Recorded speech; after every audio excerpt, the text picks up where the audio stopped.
नमस्कार दोस्तों, आपका स्वागत है हमारे YouTube चैनल नॉलेज विद ईश्वर पर। दोस्तों, यदि आपने अभी तक हमारे चैनल को सब्सक्राइब नहीं किया है तो जल्दी से जाकर हमारे चैनल को सब्सक्राइब कर लीजिए और बेल आइकन को भी प्रेस कर दीजिए, जिससे कि आने वाले वीडियो की नोटिफिकेशन आप तक समय समय पर पहुंचती रहे। तो दोस्तों, आज के वीडियो में हम आपको बताने वाले हैं भूगोल विषय के महत्वपूर्ण 30 ऐसे प्रश्नोत्तरी जो कि अनेक प्रतियोगी परीक्षाओं में पूछे जाते हैं। तो दोस्तों, निश्चित रहिए, इस वीडियो को देखने के बाद आपको सभी प्रश्नोत्तरी आसानी से याद हो जाएंगे। इसके लिए आपको वीडियो को अंत तक ध्यान से देखना है। दोस्तों, आपको वीडियो को बिल्कुल भी स्किप नहीं करना है। तो दोस्तों, आपका ज़्यादा समय न लेते हुए चलते हैं हमारी वीडियो की ओर। भूगोल के 30 महत्वपूर्ण प्रश्नोत्तरी की। तो दोस्तों, मैं हर प्रश्न को 2 बार दोहराऊंगा और उसके बाद में उसका आंसर या उत्तर बताता जाऊंगा।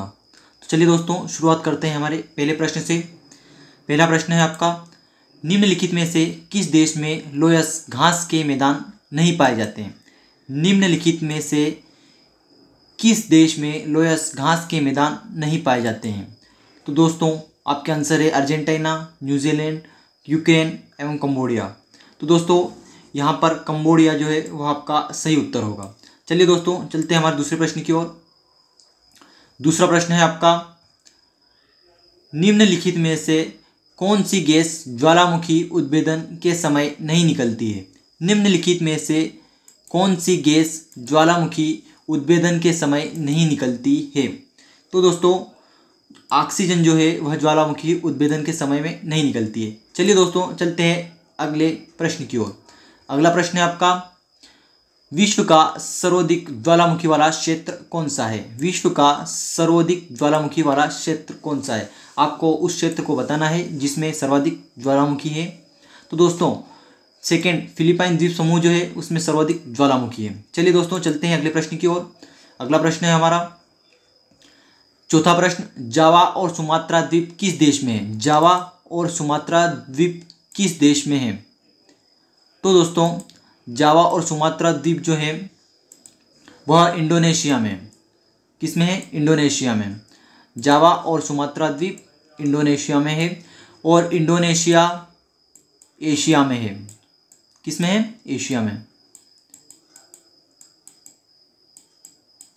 चलिए दोस्तों, चलते हैं अगले प्रश्न की ओर।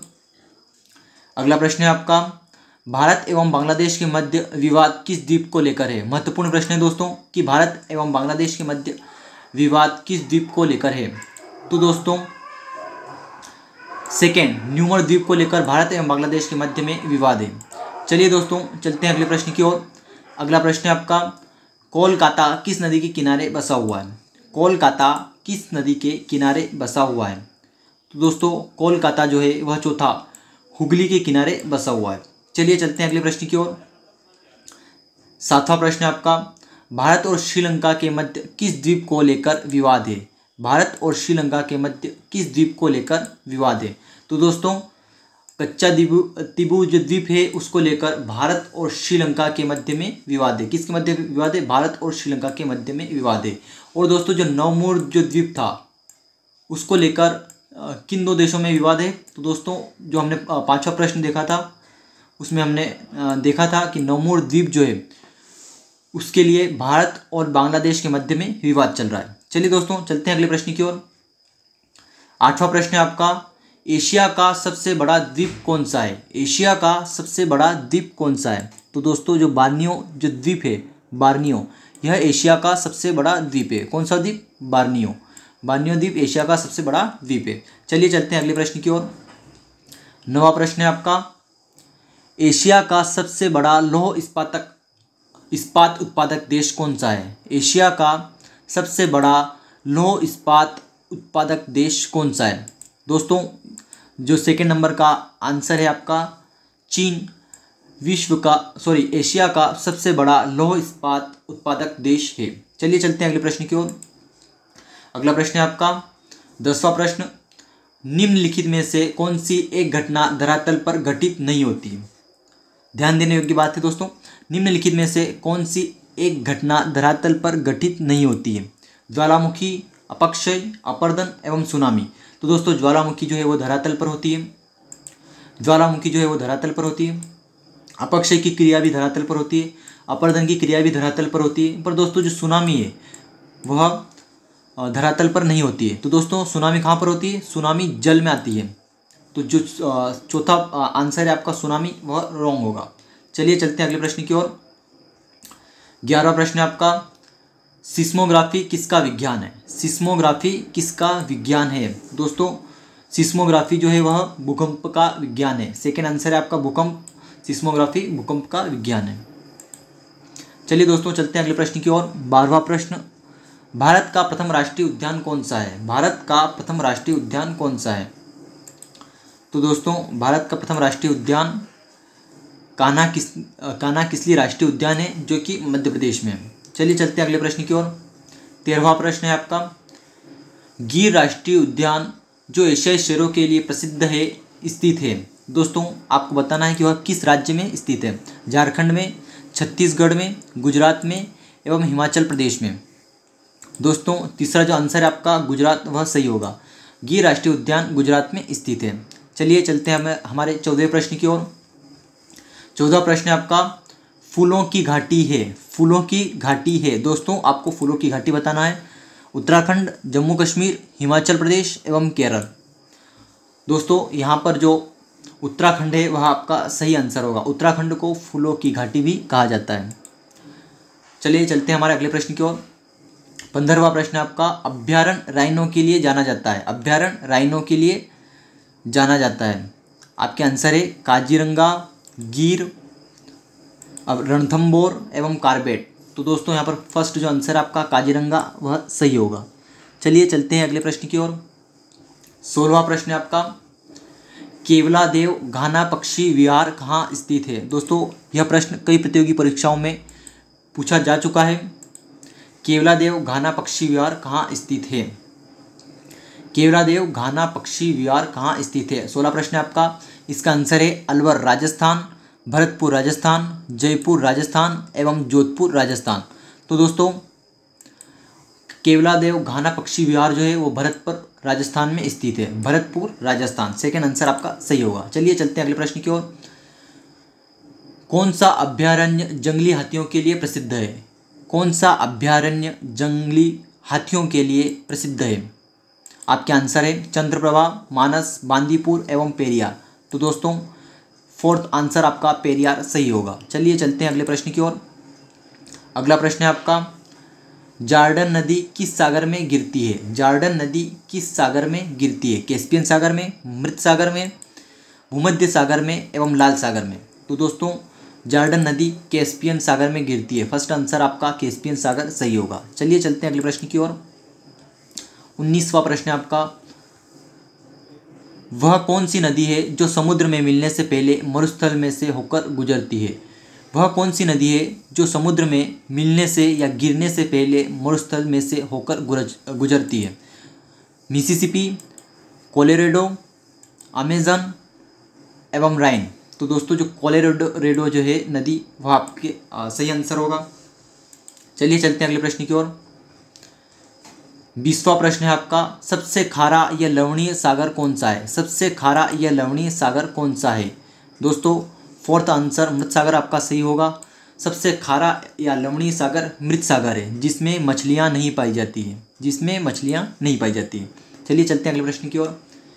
21वां प्रश्न है आपका, महत्वपूर्ण प्रश्न, भारत में वन अनुसंधान संस्थान कहाँ स्थित है? भारत में वन अनुसंधान संस्थान कहाँ स्थित है? दिल्ली, भोपाल, देहरादून एवं लखनऊ। दोस्तों तीसरा जो आंसर है आपका देहरादून, वह सही होगा। चलिए चलते हैं अगले प्रश्न की ओर। 22वां प्रश्न आपका, बादल का गरजना वायुमंडल के किस परत में होता है? बादल का गरजना वायुमंडल के किस परत में होता है? आंसर है क्षोभ मंडल, समताप मंडल, बाह्य मंडल एवं आयन मंडल। तो दोस्तों क्षोभ मंडल जो है वह आपका सही आंसर होगा। क्षोभ मंडल में मौसम संबंधी जितनी भी घटनाएं हैं वह सभी क्षोभ मंडल में होती है।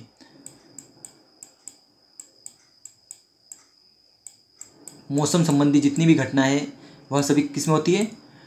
क्षोभ मंडल में होती है। ठीक है, चलिए चलते हैं अगले प्रश्न की ओर। अगला प्रश्न है 22वां आपका, किस बंदरगाह को भारत का प्रवेश द्वार कहा जाता है? किस बंदरगाह को भारत का प्रवेश द्वार कहा जाता है?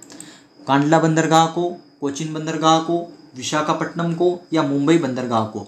तो दोस्तों इनमें से चौथा प्रश्न जो आंसर है आपका मुंबई बंदरगाह वह सही होगा। मुंबई बंदरगाह को भारत का प्रवेश द्वार भी कहा जाता है। चलिए चलते हैं अगले प्रश्न की ओर। 24वां प्रश्न है आपका, भारत के किस राज्य में मानसून का आगमन सबसे पहले होता है? भारत के किस राज्य में मानसून का आगमन सबसे पहले होता है? महाराष्ट्र, गुजरात, केरल एवं तमिलनाडु। तो दोस्तों केरल में मानसून का आगमन सर्वप्रथम होता है, सबसे पहले केरल में होता है। और दोस्तों तमिलनाडु जो है वह वहाँ पर लौटते हुए मानसून से वर्षा होती है। किससे होती है वर्षा? लौटते हुए मानसून से। चलिए चलते हैं अगले प्रश्न की ओर। अगला प्रश्न है 25वां आपका, वृहद गंगा या दक्षिण गंगा के नाम से किस नदी को जाना जाता है? वृहद गंगा या दक्षिण गंगा के नाम से किस नदी को जाना जाता है? गोदावरी, कावेरी, सतलज एवं यमुना। तो दोस्तों गोदावरी जो है उसे वृहद गंगा या दक्षिण की गंगा के नाम से भी जाना जाता है। तो गोदावरी जो है वह आपका सही उत्तर होगा। चलिए चलते हैं अगले प्रश्न की ओर। 26वां प्रश्न है दोस्तों आपका, भारत की सबसे चौड़ी नदी कौन सी है? भारत की सबसे चौड़ी नदी कौन सी है? गंगा, यमुना, कृष्णा एवं ब्रह्मपुत्र। तो दोस्तों ब्रह्मपुत्र जो है वह भारत की सबसे चौड़ी नदी है। दोस्तों यदि लंबी होने की बात होती, यहाँ पर लंबी होने की बात होती तो गंगा नदी भारत की सबसे लंबी नदी है। चलिए चलते हैं अगले प्रश्न की ओर। अगला प्रश्न है आपका 27वां, चिल्का झील किस राज्य में स्थित है? चिल्का झील किस राज्य में स्थित है? उड़ीसा में, तमिलनाडु में, आंध्र प्रदेश में एवं केरल में। तो दोस्तों चिल्का झील जो है वह उड़ीसा में स्थित है। फर्स्ट आंसर है आपका उड़ीसा, जो कि सही होगा। चलिए चलते हैं अगले प्रश्न की ओर। अगला प्रश्न है 28वां आपका, भारत में मौसम मानचित्र बनाने का मुख्य कार्यालय कौन सा है? भारत में मौसम मानचित्र बनाने का मुख्य कार्यालय कौन सा है? पुणे में, रायपुर में, भोपाल में एवं इंदौर में। तो दोस्तों पुणे जो है वह आपका सही उत्तर होगा। पुणे में मौसम मानचित्र बनाने का मुख्य कार्यालय है। पुणे आपका सही उत्तर होगा। चलिए चलते हैं अगले प्रश्न की ओर। झीलों के अध्ययन को क्या कहा जाता है? झीलों के अध्ययन को क्या कहा जाता है? लिम्नोलॉजी, सिस्मोलॉजी, पेडोलॉजी एवं समुद्र विज्ञान। तो दोस्तों झीलों के जो अध्ययन है उसको लिम्नोलॉजी कहा जाता है। तो फर्स्ट आंसर है लिम्नोलॉजी, वह आपका सही होता है। साथ ही दोस्तों सिस्मोलॉजी जो है वह भूकंप के बारे में अध्ययन किया जाता है जिसमें, तो सिस्मोलॉजी भूकंप का अध्ययन होगा। चलिए चलते हैं अगले प्रश्न की ओर। 30वां और आखिरी प्रश्न आपका, विश्व का सबसे ऊंचा जलप्रपात कौन सा है? विश्व का सबसे ऊंचा जलप्रपात कौन सा है? एंजिल जलप्रपात, खोन जलप्रपात, विक्टोरिया जलप्रपात या ग्वायरा जलप्रपात। तो दोस्तों एंजिल जलप्रपात जो है, फर्स्ट आंसर एंजिल जलप्रपात आपका सही होगा। एंजिल जलप्रपात विश्व का सबसे ऊंचा जलप्रपात है। आशा करता हूं दोस्तों कि आपको वीडियो पसंद आया होगा। यदि वीडियो अच्छा लगा हो तो वीडियो को लाइक, कमेंट एवं अपने दोस्तों में शेयर जरूर करें। और यदि आपने अभी तक चैनल को सब्सक्राइब नहीं किया है तो चैनल को जल्दी से जाकर प्लीज सब्सक्राइब जरूर कर दें। मिलते हैं नई वीडियो में, तब तक के लिए जय हिंद, जय भारत।